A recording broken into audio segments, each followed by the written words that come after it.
নমস্কার বন্ধুরা, আমি ঐন্দ্রিলা আর আপনারা দেখছেন ওয়াইল্ড ইন্ডিয়া ট্রাভেলস। নামচি মানেই কিন্তু শুধু চারধাম আর সামদ্রুপসে নয়, নামচিতে রয়েছে এরকম আরও বহু জিনিস যেটা সাধারণ পর্যটকের মন কাড়তে বাধ্য। এই পর্বে আমরা ঘুরে দেখব সেই জায়গাগুলো। গত পর্বে আমরা দেখেছি কিভাবে আমরা সিকিমের নামচির কম চেনা একটি উৎসব রাংকে ফেস্টিভ্যালকে ভালোভাবে ঘুরে দেখলাম। আপনারাও ইচ্ছে করলে এই উৎসবে যোগদান করতে পারেন আগামী বছর 16 এবং 17 জুলাই। নামচিতে আমরা সিকিম পর্যটন দপ্তরের আমন্ত্রণে এসেছি। অতিথি হোমস্টের হোস্ট যোগেশজি আমাদের আমন্ত্রণ জানিয়েছেন পর্যটন দপ্তরের মুখপাত্র হিসেবে। তাঁর হোমস্টেতেই আমরা উঠেছি। হোমস্টের ঘরগুলো বেশ সুন্দর। আগের এপিসোডে আমি বিস্তারিতভাবে দেখিয়েছি। শুধু ওনাদের ঘরগুলোই যে সুন্দর তা নয়, এখান থেকে কাঞ্চনজঙ্ঘাও দেখতে পাওয়া যায়। তাছাড়া ওনাদের আতিথেয়তাও বেশ ভালো, খাওয়া দাওয়াও খুব ভালো। 1800 টাকা per day per head, breakfast এবং ডিনার সমেত। ডিনারে একদিন চিকেন একদিন মাটন খেয়েছিলাম আমরা। তাছাড়া তো অন্যান্য অনেক পদ ছিলই।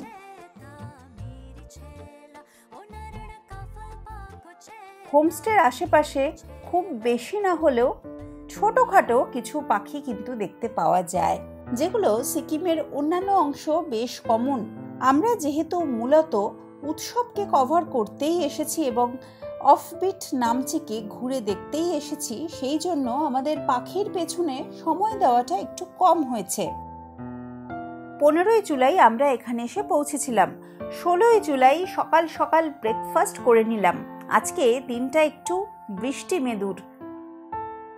মেঘলা তো গতকালই ছিল, তবে আজকে থেকে বৃষ্টিটা জোর কদমে শুরু হয়ে গেছে।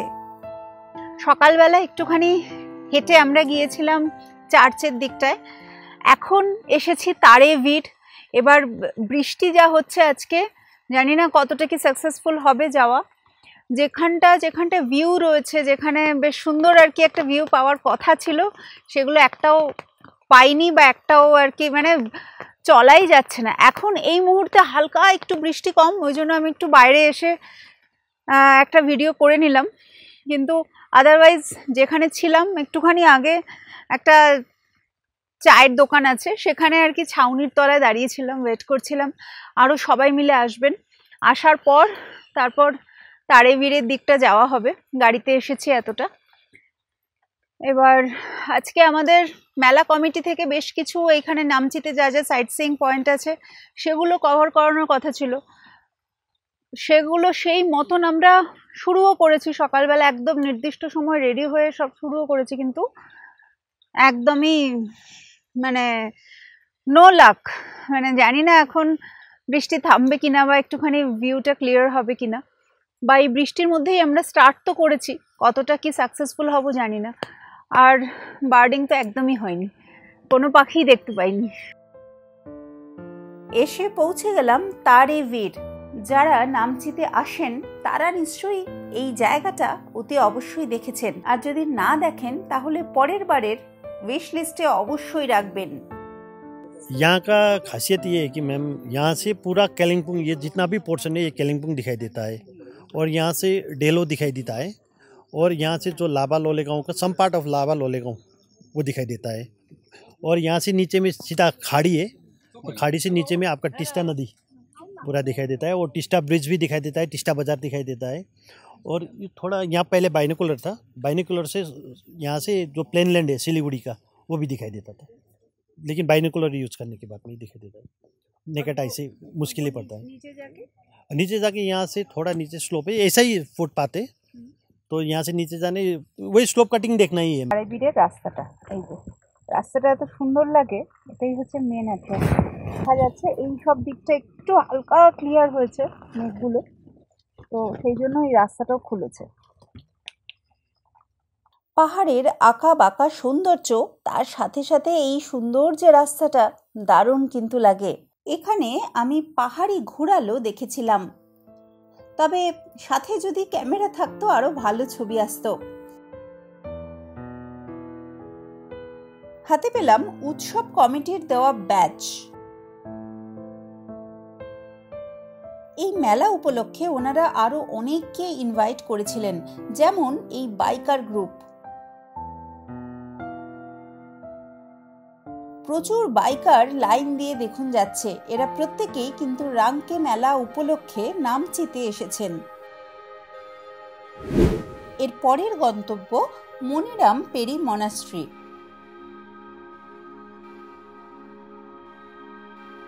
ঢুকতেই খাদা দিয়ে সম্বর্ধনা জানালেন ওরা, যেহেতু আমাদের আমন্ত্রণ করে এখানে আনা হয়েছে। मोनेस्ट्री का मनीराम पेरी मोनेस्ट्री। अच्छा, हाँ, कितना पुराना होगा? ये इस्टेब्लिश 1986 में इस्टेब्लिश हुआ है मैडम। अच्छा, हाँ। अच्छा। ये मोनेस्ट्री बेसिकली ये निंगमा का सेट है। जो बुद्धिस्ट में 4 वो सेट होता है, कायु निंगमा गेलुक्शा का होता है, और इनका जो मेन है ये निंगमा सेट है, और ये निंगमा ब्रांच है। ये लिंगेज निंगमा से आ रहे हैं, और निंगमा में भी बहुत ब्रांच है। ये मोनेस्ट्री छोटा सा बनाया था, और बाद में हम लोग का गवर्नमेंट ने आगे जाके बड़ा बनाया है।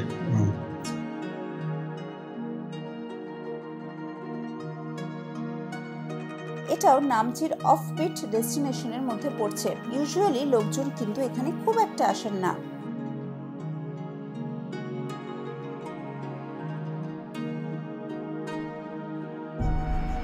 মনাস্ট্রিটা বেশ সুন্দর দেখা হয়ে গেল, আর এ পাশটা সুন্দর একটা ভিউ আছে এই দিকটা।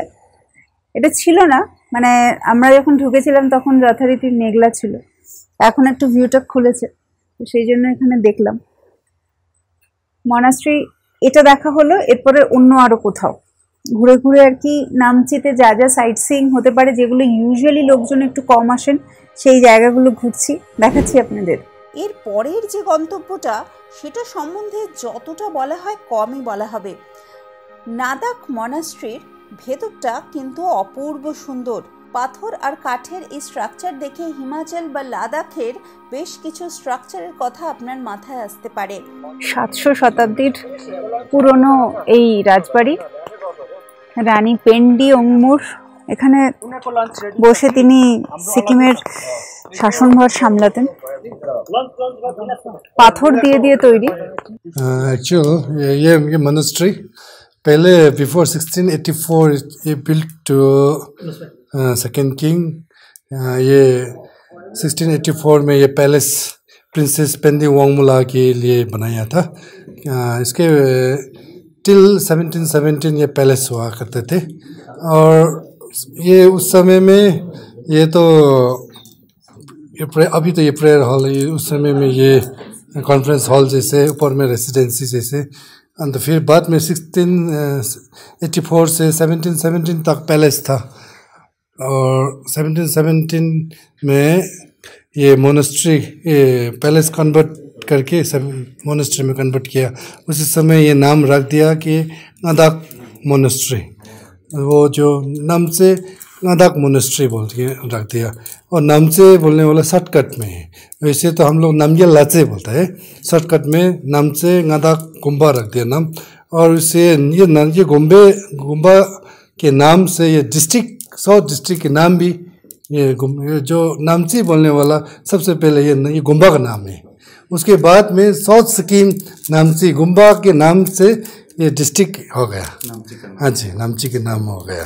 तो इसी समय से अभी तक हम लोग ये लिनिएज हम लोग झंगतर है। और गादा संबा चिम्बो फिंसो रिक्सिंग बोलने वाला एक बहुत पहले बहुत बड़ा योगी था, वो सिक्किम में 1642 में आया था। और उसमें ये मंदिर उसको ये कन्वर्ट करने में उसका ग्रैंडसन का बहुत बड़ा हाथ है, ये पैलेस को कन्वर्ट करने में। और उसी समय से लेके अभी तक हम लोग ये मोनेस्ट्री में वो जो लिनिएज पहले से था उसको फॉलो करके, और जो यहाँ का ये स्टैचू लोग है उधर मंदिर में शिफ्ट किया है। पुराना तो ये 1684 में बनाया हुआ है। हाँ जी, 1684 में तो बनाया हुआ है, और पेंटिंग थोड़ा 1-2 साल के बाद में बनाया हुआ है। उस समय से ये जो पेंट है, ये कलर है जी, ये कलर ये केमिकल नहीं है, ये जो नेचुरल, जो लाल में लाल मिट्टी, वो काला में काला मिट्टी, वो ग्रीन है जो लोग हम पहले एक बार ये टेस्ट भी किया था, ये वेजिटेरियन कलर है बोल के। और ये रंग में जो अभी हम लोग ये रंग इसको सेव करके रखा हुआ है अभी, तो इसीलिए वो जो ये हाथ लगाने से वो उसका कलर थोड़ा इधर आ जाएगा। उसी समय से तो अभी जितना है उतना को हम लोग प्रोटेक्ट करके रखा हुआ है। इसीलिए आज आप लोग स्पेशल आप लोग टूरिस्ट लोग आया, इसीलिए इसका दर्शन दिया, नहीं तो हम लोग ये देता नहीं था। এই মনাস্ট্রির নাম থেকেই এসেছে নামচি নামটা। এটা হচ্ছে রিনোভেটেড মনাস্ট্রি। এই মনাস্ট্রির ভেতরে ঢুকবো এবার, দেখি। রিনোভেটেড মনাস্ট্রির ভেতরে রয়েছে পদ্ম সম্ভবের মূর্তি। তার বাঁদিকে এবং ডান দিকে তার ভয়ঙ্কর রূপ এবং তার শান্ত রূপ রয়েছে।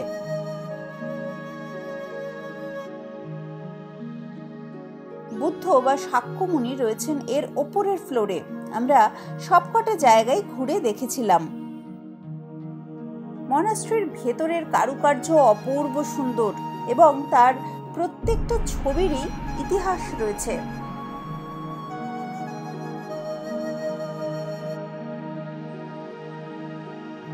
বেশ অনেকটা ওপরে উঠে আসতে হলো, 4-5 তলা মতন হবে, বেশ উঁচু উঁচু সিঁড়ি। যাই হোক, তারপরে এই হচ্ছে পদ্ম সম্ভবের স্বর্গ যাকে বলছে, দারুণ সুন্দর দেখতে।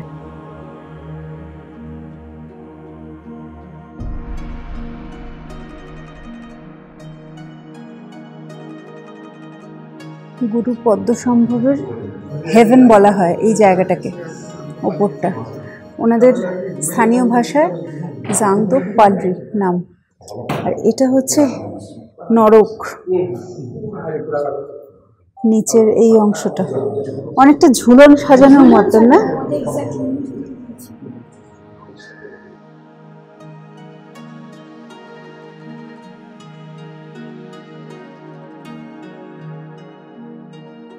রয়েছে সিকিমের প্রথম রাজা এবং মনাস্ট্রির প্রতিষ্ঠাতা নাদাখের মূর্তিও।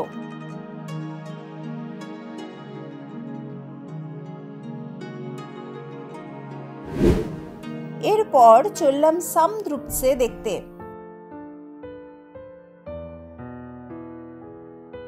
এখানে প্রবেশ মূল্য 50 টাকা মাথাপিছু। এই পথটা কিন্তু বেশ সুন্দর। এখন কুয়াশায় চারিদিক সাদা হয়ে রয়েছে, কিন্তু এক্স্যাক্টলি পাহাড়ের যেরকম সৌন্দর্যে পর্যটক মুগ্ধ হন ঠিক সেরকমই সৌন্দর্য এটা। এখানে বেশ কিছু পাখির দেখা পেয়েছিলাম।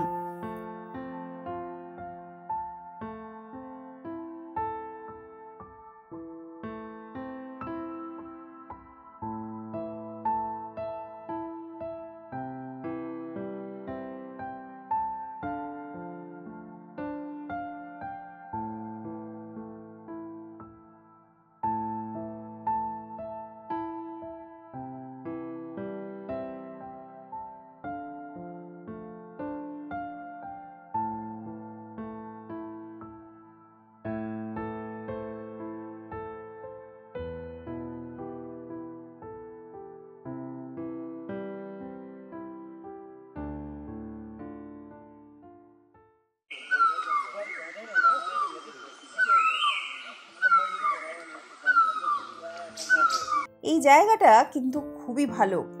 বায়োডাইভার্সিটি ওয়াইজ যেরকম রিচ, তেমনি সাধারণ পর্যটকের কাছেও এর আকর্ষণ অনবদ্য। সাধারণভাবে এটা ঘুরতে আধ ঘন্টার বেশি সময় লাগার কথা নয়। তবে আপনি যদি প্রকৃতিপ্রেমী হন তাহলে আপনার কত সময় লাগবে সেটা কিন্তু আমি বলতে পারবো না, কারণ আপনি এখানে অনেকটা টাইম এমনিতেই পাস করতে পারবেন। সকালবেলা অনেকটা ঘোরাঘুরি হলো, এরপর আমরা লাঞ্চ করতে যাব। 16 তারিখ আজকে লাঞ্চ হোটেল মাইনামলে। এখানে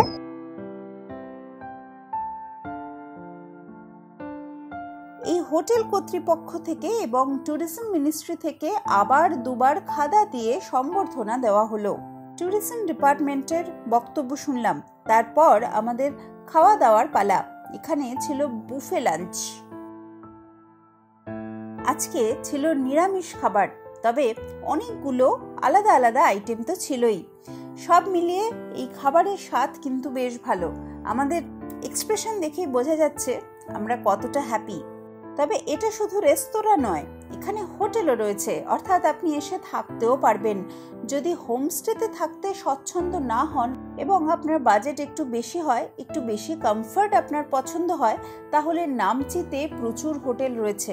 এখানে কিন্তু সুইমিং পুলও রয়েছে। অত্যাধুনিক সুযোগ সুবিধা সম্পন্ন এই রুমগুলোর খরচ জানতে গেলে ডেসক্রিপশনে দেওয়া ফোন নম্বরে যোগাযোগ করে নিতে পারেন।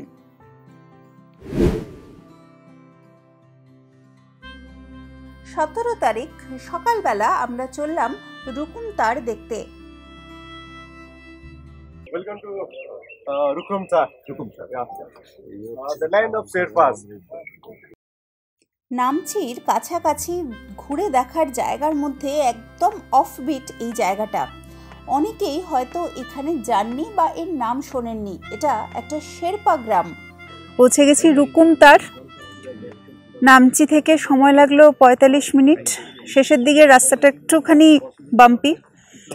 রুকুমতার শব্দের মানে হচ্ছে ল্যান্ড অফ শেরপাজ। আজকে আমরা এখানে আমন্ত্রিত, সেই জন্য এখানে একটা উৎসবের আবহ। তবে উৎসবটুকু বাদ দিলেও চারপাশটা ভীষণ সুন্দর, সেটা দেখেই বোঝা যাচ্ছে। যাবার পরই ওনারা খাদা দিয়ে এবং ব্যাচ পরিয়ে আমাদের সম্বর্ধনা জানালেন।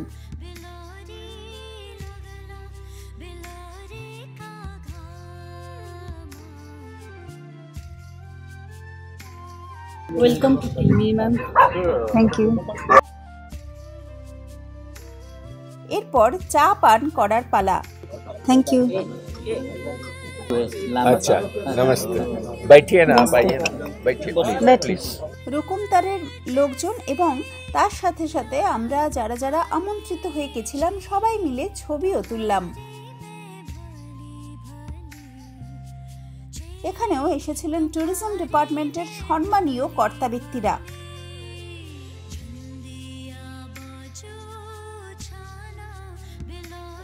And this year we are so happy, our Honorable Chief Minister has given us a big responsibility to promote Sikkim tourism,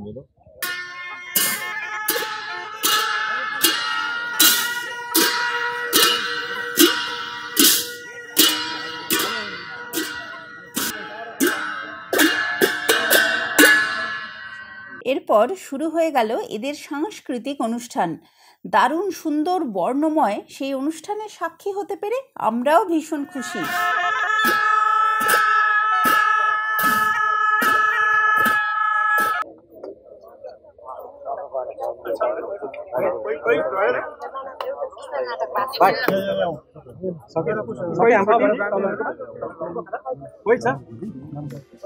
ওদের দেওয়া ব্যানারে আমার নাম এবং চ্যানেলের নাম লিখে এলাম, বেশ ভালো লাগছিল।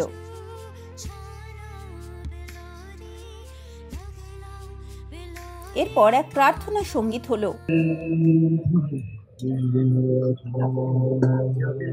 তারপর আমাদের স্থানীয় একটি পানীয় দেওয়া হলো। নিয়ম হলো এই গান শেষ হবার পরই এই পানীয়ের পাত্রে চুমুক দিতে হবে। ট্র্যাডিশনাল ড্রিঙ্ক, এর নাম ছাঙ্কো। এর মধ্যে রয়েছে ফ্রুটস আর রয়েছে লোকাল ড্রিঙ্ক, ফার্মেন্টেড বোঝাই যাচ্ছে, তার সাথে ফল তো রয়েছে। এটা প্রার্থনার পরে এটা এই কিছুটা দিয়েছে চায়ের মতন, এটা পান করতে হবে, এটাই এদের রিচুয়াল, রীতি। এরপর আমাদের জন্য এসে গেল শেরপাদের ট্র্যাডিশনাল ব্রেকফাস্ট। একটু অন্যরকম, কিন্তু ওভারঅল এই অভিজ্ঞতা কিন্তু প্রাইসলেস। ব্রেকফাস্ট করছি, এটা শেরপাদের স্পেশাল ব্রেকফাস্ট। এক তো ছাঙ্কো, যেটা একটু আগে দেখালাম, সেটা ছাড়া ভুট্টা সেদ্ধ করা, তার সাথে আলু, এই একদম ট্র্যাডিশনাল ওয়েতে খাওয়া দাওয়া চলছে। মানে দারুণ এক্সপিরিয়েন্স, এরকম তো ভাবিনি আমরা সবাই, আর কি খুব আশ্চর্য হয়েছি সবাই। একদম অন্যরকম কিছু পেলে যেরকম একটা এক্সাইটমেন্ট হয়, সেটা তো অবশ্যই হচ্ছে। এর মধ্যে ফলের মধ্যে আপেল দেওয়া আছে, ট্র্যাডিশনাল ড্রিঙ্ক।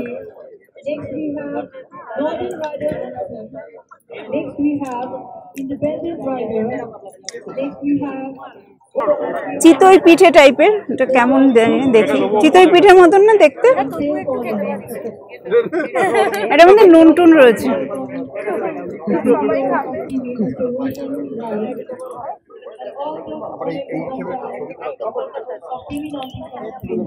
আমরা খাচ্ছি ভুট্টা, তার সাথে হচ্ছে ইয়ে দুধের চা। না, ওটা চা, এটা চা। এই চাটা কিন্তু এখানকার বাটার মিল্কের চা, অসাধারণ খেতে, ব্যাপক লাগছে। Try it. সব থেকে বেস্ট, এটা সব থেকে বেস্ট। কে কি খাচ্ছে আমি জানি না, আমার এটা ছাড়া কিছুই ভালো লাগে, মানে এটা চেনা লেগেছে। চেনা কি, এটা খেতে পাচ্ছি, কিছু পাচ্ছি না খেতে। আলুর মধ্যে ওই তিমুরের আচার, যেটা কালকে খেয়েছিলাম, আর ওই জিনিসটা আমি আগেও খেয়েছি কুমায়ুনে, ওই জিনিসটা, এবং এনেও ছিলাম বাড়িতে। ওই টেস্টটা আর কি একটুখানি গোলমরিচ গোলমরিচ মতো, ওটার না অনেক মেডিসিনাল ভ্যালু আছে। হ্যাঁ নিশ্চয়ই। আমরা হয়তো অনেক জায়গায় ঘুরবো, অনেক রকম খাবার দাবার খাবো, কিন্তু কোনো জায়গার অথেন্টিক জীবনযাপন কাছ থেকে প্রত্যক্ষ করা এবং তাদের খাবার দাবার খাওয়া, তাদের সংস্কৃতিকে একটু ছুঁয়ে দেখার চেষ্টা, এটা কিন্তু অন্যরকম অভিজ্ঞতা বলতেই হয়। আমি আমার চ্যানেলে এরকম বহু অভিজ্ঞতা আগেও নিয়ে এসেছি। ভ্রমণ তো শুধুমাত্র নিজের ভালো লাগাটাকে একটা জায়গায় বয়ে নিয়ে যাওয়া নয়, সেখানকার স্থানীয় জীবনযাপন, তাদের সংস্কৃতিকে আমাদের মনের মধ্যে বয়ে নিয়ে আসার নামে আদর্শ ভ্রমণ। রুকুম তার দেখা হয়ে গেলে এরপর আমরা যাব টেমি টি গার্ডেন। কি অসাধারণ স্মেলটা, চায়ের স্মেল পাচ্ছি। আর এখানে হচ্ছে পেছনে এই যে চাগুলো ড্রাই করতে দিয়েছে, মানে এত ভালো, মানে মনে হচ্ছে যে এখনই খেয়ে নিই। মানে যারা চা লাভার তাদের তো বিশাল ভালো লাগবে। 1969 से स्टार्ट हुआ है और इस टी गार्डन का टोटल एरिया है हमारे पास 440 एकर्स, उसमें प्लांटेशन हुआ है और हमारा जो टोटल लेबर्स है 400 है। तो 400 से थोड़ा आगे भी है, लेकिन हम लोग 400 बोल देते हैं। तो गर्मी की वजह से फिर पत्तियाँ उगना शुरू, न्यू बर्ड जो है ना आना शुरू होगा, तो हम लोग फिर मार्च लास्ट से प्लकिंग स्टार्ट करेंगे। यही हम लोग रेगुलरली चलता रहता है, ठीक है। सो इस फैक्ट्री के अंदर हम लोग ऑर्थोडॉक्स प्रोसेस करेंगे। हमारा जो प्रोसेस का नाम है ऑर्थोडॉक्स। हम लोग यहाँ पर CTC वाला नहीं बनाएंगे, हम लोग बनाएंगे सिर्फ लीव वाला, पत्ता वाला चाय बनाएंगे, ठीक है। उसको ऑर्थोडॉक्स बोलते हैं। जी जी जी जी। सो यहाँ पर जो ऑर्थोडॉक्स जो प्रोसेस होता है उसमें हम लोग इसके अंदर 5 स्टेप में, इस फैक्ट्री के अंदर 5 स्टेप में इसको डिवाइड करके रखा हुआ है। उसके अंदर हम लोग काम करेंगे, ठीक है, 5 स्टेप में। जैसे फर्स्ट होता है वेदरिंग, फर्स्ट स्टेप होगा withering inside factory. So withering means to dry the leaves, moisture out करना है, ठीक है। अब क्या करेंगे हम लोग, इन डे टाइम हम लोग पत्तियाँ तोड़ेंगे या तो ग्रीन लिप कलेक्शन करेंगे, नाइट टाइम में हम लोग इसको सुखाएंगे। इसको सुखाने को हम लोग बोलेंगे वेदरिंग। सो हम लोग ये जो लीव्स है अभी वहाँ पर है, ये कच्चा लीव्स हम लोग इसमें इसको ट्रफ बोलते हैं ना, TROUGH, ट्रफ में हम लोग स्प्रेड करके रखेंगे। रखने के बाद हम लोग इसको रात में 12 से 16 घंटे तक इसको सुखाएंगे। सो इस मतलब हम लोग किस तरह से सुखाएंगे, मतलब इसको नेट के नीचे से हम लोग हॉट एयर ब्लो करेंगे, ठीक है। वो हॉट एयर होगा आपको 25 to 26 डिग्री सेंटीग्रेड का हीट ब्लो करके हम लोग इसको with the help of fan से ब्लो करके इसको हम लोग 12 से 16 घंटे तक सुखाएंगे। और फाइनली इस लिप्स के अंदर जो मॉइस्चर होता है इसको हम लोग 70% तक निकालेंगे, ठीक है। सो ये हो गया। इसके बाद नेक्स्ट स्टेप होगा, नेक्स्ट डे ही होता है, ठीक है। अब यहाँ पर जो चल रहा है वो है सेकेंड स्टेप, ठीक है। सेकेंड स्टेप में हम लोग क्या करेंगे, रोलिंग करेंगे। इस सूखे हुए पत्ते को मशीन में डाल के हम लोग उसको रोलिंग करेंगे, ठीक है। हर कोई यही पूछता है ना कि डिफरेंट टी का डिफरेंट लीव्स है, नहीं होता है, सेम लीव्स होता है, लेकिन उसका प्रोसेस जो है डिफरेंट होता है, अलग अलग प्रोसेस होता है। सो ये टिप से भी आप बनाते हैं ना, ये देखिए सिर्फ से भी होता है ना। सो अगर हम लोग फैक्ट्री के अंदर बेस क्वालिटी का टी बनाना चाहेंगे तो बेस लीफ प्लग करके ले आना है। जैसे 2 लीव्स अ बर्ड, ठीक है, ये वाला, मतलब ये जो है जितना इसका स्टीम एंड लीव्स जितना सॉफ्ट होता है उतना बढ़िया क्वालिटी का टी बनेगा। इसलिए तो हम लोग अपर पार्ट ऑफ जो बुशेस का अपर पार्ट ऑफ लीव्स जो है वही हम लोग प्लग करके ले आएंगे। अगर हम लोग ने यहाँ पर हार्ड लीव्स, हार्ड स्टीम वगैरह ले आया तो वो बैड क्वालिटी बन जाता है, ठीक है। सो गुड क्वालिटी के लिए हम लोग ये वाला लिप्स लेके आना है, मतलब ये टेंडर लिप जो होता है इसी को लेके आना है, ठीक है। इधर का जो लिप्स है उधर का जो लिप्स है थोड़ा सा अलग है ना, थोड़ा अलग से, वो थोड़ा बड़ा है, ठीक है, तो थोड़ा मैच्योर्ड लिप है। मैच्योर्ड नहीं होना, अगर मैच्योर्ड हो गया तो वो क्वालिटी भी डाउन होता है ना, मतलब इसलिए ना। अभी सेकंड फ्लश चल रहा है, सेकंड फ्लश लास्ट हो रहा है। ये जो फर्स्ट फ्लश का टाइम, सेकंड फ्लश का टाइम, ये कौन सा टाइम होता है? जैसे अब इसको तो थोड़ा लंबा बोलना पड़ेगा। जैसे हम लोग यहाँ पर हमारा जो सीजन होता है वो 8 मंथ तक होता है, फ्रॉम मार्च टू स्टार्ट करके मार्च लास्ट से लेके नवंबर तक 8 मंथ होता है। तो इस 8 मंथ के अंदर फिर ऐसा 4 सीजन ऐड हुआ है जिसको बोलेंगे फ्लश, ठीक है। उसको फर्स्ट फ्लश माने स्प्रिंग सीजन, जो फर्स्ट होता है स्प्रिंग सीजन का। सेकंड फ्लश माने होता है समर सीजन। थर्ड फ्लश होता है मानसून सीजन, अभी लगने वाला है। फिर लास्ट फ्लश होता है autumn season, and autumn season के बाद फिर प्लकिंग बंद हो जाता है। दिसंबर, जनवरी, फरवरी जो मंथ है, इंक्लूडिंग मार्च भी आएगा थोड़ा बहुत, तो ये है अप सीजन। इसमें हम लोग मेंटेनेंस का काम करेंगे। जैसे अपकमिंग सीजन के लिए इस ट्यूबुलस में हम लोग कटिंग वटिंग करेंगे, वीडिंग्स करेंगे, उसको रेडी करते रहेंगे।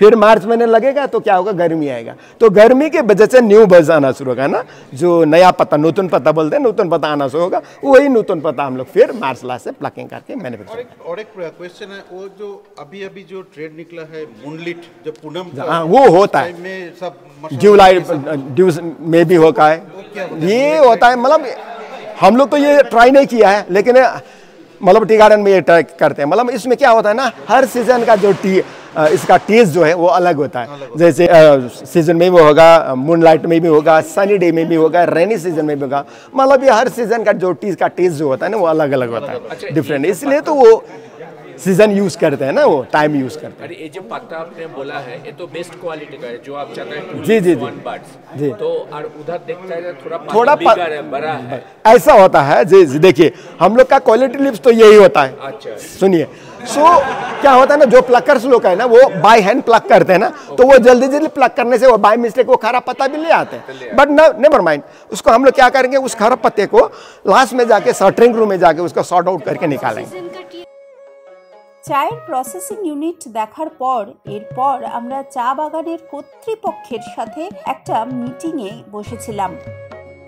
এখানে আমরা কিভাবে এই চা ট্যুরিজমকে আরও বেশি উন্নত মাত্রায় প্রমোট করতে পারি সেই সব নিয়ে আলোচনা হলো। টেমি টি গার্ডেন কর্তৃপক্ষ চাইছেন টি ট্যুরিজমকে আরও বেশি মাত্রায় আরও বেশি সংখ্যক মানুষের কাছে পৌঁছিয়ে নিয়ে যেতে। সেই জন্য তারা অনেক রকম কর্মসূচিও গ্রহণ করেছেন। আগামী দিনগুলোতে টেমি টি গার্ডেন আরও বেশি মাত্রায় পর্যটক আকর্ষণ করতে পারবে বলে আমার মনে হয়।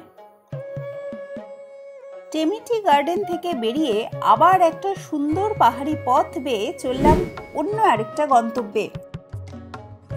দেখুন তো এই গন্তব্য আপনার চেনা কিনা। যাবার পথে বেশ কিছু পাখিও চোখে পড়ল।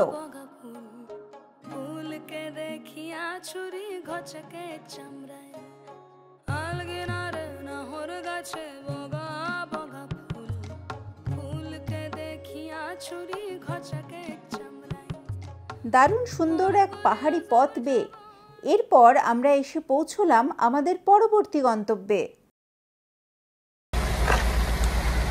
Welcome ma'am. ওয়েলকাম।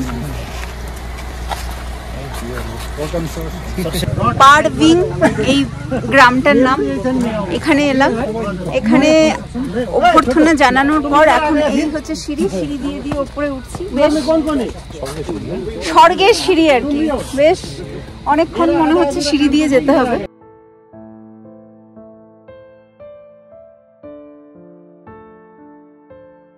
পারভিং এই গ্রামটা নামচির মধ্যে, মানে এই এরিয়ার মধ্যে সব থেকে উঁচু জায়গা, 6000 ফিটের একটু বেশি। এবার এখানে যা অর্গ্যানিক ফার্মিং হয়, আপনারা জানেন সিকিম মেনলি অর্গ্যানিক স্টেট, এখানে যা খাদ্যশস্য পাওয়া যায় সবই অর্গ্যানিক্যালি উৎপন্ন হয়। এবার এই পারভিং গ্রামে যা খাদ্যশস্য উৎপন্ন হয় সেটা মেনলি যায় গ্যাংটক এবং নামচি। এবার এই জায়গাটাই আমরা দেখতে এসেছি, চারপাশে বিভিন্ন জিনিস আর কি চাষ হয়েছে সেটা দেখা যাচ্ছে। এটা একটা লেক রয়েছে। और यहाँ पर ये छोटा सा झील आप लोग देख लिए हो, ऊपर पटना संभाग देख लिए हो, और ये स्तूपा, हम लोग छोटेन बोलते हैं इसको। हमारे नेपाल के दीदी, नेपाल में तो बहुत बड़ा बड़ा छोटेन है, तो फिर भी ये छोटा सा छोटेन का इसका महत्व ये इससे बड़ा है। ये स्तूपा 1952 में बना है। उस वक्त हम लोग तो नहीं था जब इंडो चाइना वार हुआ था। आप लोग को मालूम होगा, किताब में पढ़ा होगा, आप लोग तो था नहीं। 1952 साल में 1952 में इंडो चाइना का वो सेकेंड वार था। 2 वार हुआ था ना इंडो चाइना, 50 में और 52 में। तो उस वक्त क्या हुआ था कि ये गांव का सब बुद्धिस्ट है, यहाँ पर लामा लोग ही रहता था, अभी भी लामा लोग ही रहता है 50%। तो यहाँ से नथुला डायरेक्ट पड़ता है। यहाँ से नथुला के बाद तो चाइना है, तो चाइना ने यहाँ सिक्किम की तरफ से भी आने के लिए कोशिश किया था। तो उस वक्त सिक्किम तो देश था, हाँ, तो प्रोटेक्ट तो भारत ही करता था। तो यहाँ का लामा लोग डर गया, तो उस वक्त आदमी लोग बंदूक देखने से डर जाता था, अभी तो सब देख लेते। तो चाइना आ रहा है, क्या करेगा? तो लामा लोग एक कालिम्पोंग में एक बहुत बड़ा एक गुरुजी, बाद में नेपाल में जाके वहाँ स्वर्गवास हो गया। वहाँ जाके लामा लोग ने तो वो गुरुजी के वार आ रहा है, चाइना आ रहा है, तो हम लोग क्या करें? तो बोला गुरुजी तुम लोग डरना नहीं, जाके एक स्तूपा बनाओ और स्तूपा के फेस चाइना की तरफ करो, इसके फेस उतर है। और वहाँ से ऐसे बुट्टी है ना, मंत्र वंत्र करके दिया था। तो 1952 में ये बना। तो इसलिए ये बुद्धिस्ट की तरफ से हमारा बुद्धिज्म लोग इसको बहुत मानते हैं ना। এখানে গেলাম এক মৃৎশিল্পীর স্টুডিওতে। মাটি দিয়ে অত্যন্ত নিখুঁতভাবে তৈরি করেছেন বুদ্ধদেব এবং পদ্ম সম্ভবের মূর্তি। যিনি শিল্পের সমজদার তার এই জায়গা বেশ ভালো লাগবে। জুলাইয়ের মাঝামাঝি সময়ে গাছে গাছে প্রচুর শুঁয়োপোকা। ঠিক এর কিছুদিন পরেই শুঁয়োপোকাদের প্রজাপতি হওয়ার সময়। হ্যাঁ, পেছনেই হচ্ছে হোমস্টে পারভিন গ্রামের। আর জাস্ট হোমস্টের পেছনেই এই জায়গায় হচ্ছে, এখানে ওরা অর্গ্যানিক্যালি চাষবাস করেন। আরও অনেক জায়গায় দেখিয়েছি, পুরো জায়গাটাই হচ্ছে এই চাষের ক্ষেত। তো আশা করছি পর্যটকের ভালোই লাগবে। তাছাড়াও এখান থেকে একটা ট্রেক রুটও রয়েছে।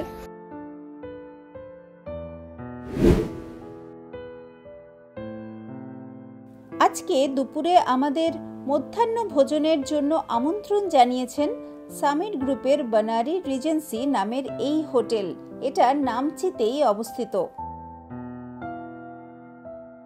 যাবার পরই আমাদের ট্র্যাডিশনাল পদ্ধতিতে টিকা লাগিয়ে এবং খাদা দিয়ে সম্মান জ্ঞাপন করা হলো। যাবার সাথে সাথে দারুণ একটা ঠান্ডা চা চলে এলো ওয়েলকাম ড্রিঙ্ক হিসেবে।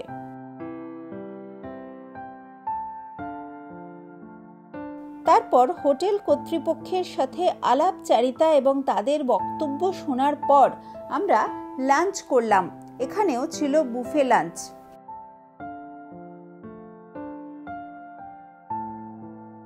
অনেক রকমের নিরামিষ পদ তো ছিলই, তার সাথে ছিল চিকেন।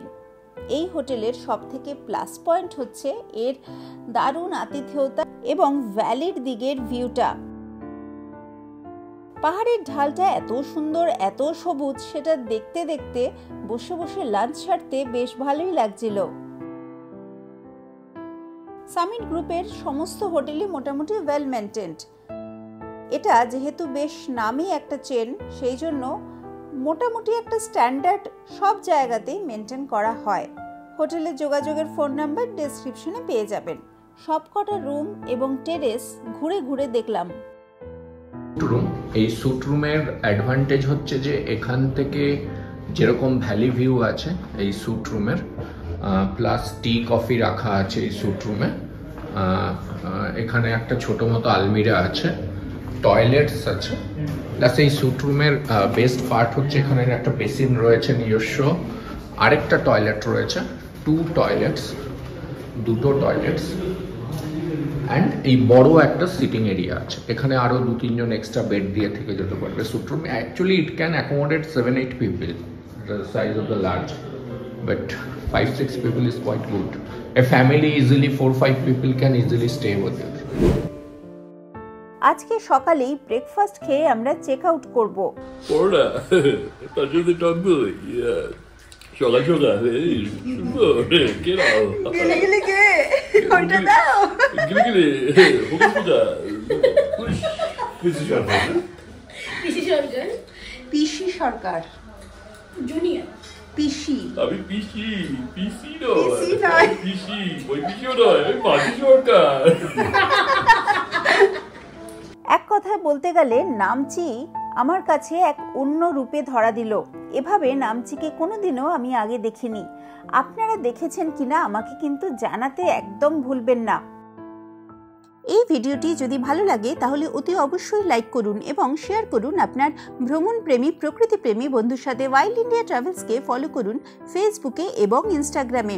আর আমার কাজ যদি আপনার ভালো লাগে তাহলে সাপোর্ট করতে পারেন চ্যানেলের জয়েন বাটনে ক্লিক করে।